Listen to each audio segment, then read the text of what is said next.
Psalm 4:1. La menatseach bineginot mizmor leDavid. So we begin here with verse 1, and we see here the superscription as we would have it in English versions. And we get here to the choir master, or we might say to the choir director. And there are a few things we can mention here by way of this form. You might notice that this looks a lot like a PL participle. So if we think about the shells related to the verbs, here we have a PL participle. You see all of those various pieces with the mem performative, and then the vowel pointings as we have them there in this shell. So PL participle, the verbal root is natsach, to lead, direct.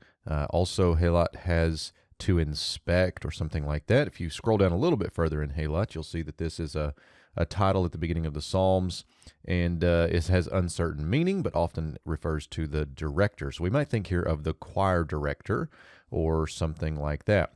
Now, a couple of other things that I want to mention here while we have the time to do it is notice the lamed preposition, and we said to the choir master, but notice we have the patach vowel pointing here and no dagesh, which would give us the definite article, but this mem is one of our Skinnem Levi letters, so sibilants, kof, nun, mem, there it is, lamed, vav, and yod. When these letters have a dagesh forte and a vocal schwa, the dagesh forte may omit, and so it does. And so we do have here la menatseach with a vocal schwa right there. So to the choir master or to the choir director. Next we get with the neginot. Now, feminine plural here, we might think here something of stringed instruments, plural. So with the neginot, which would be maybe a stringed instrument by formality,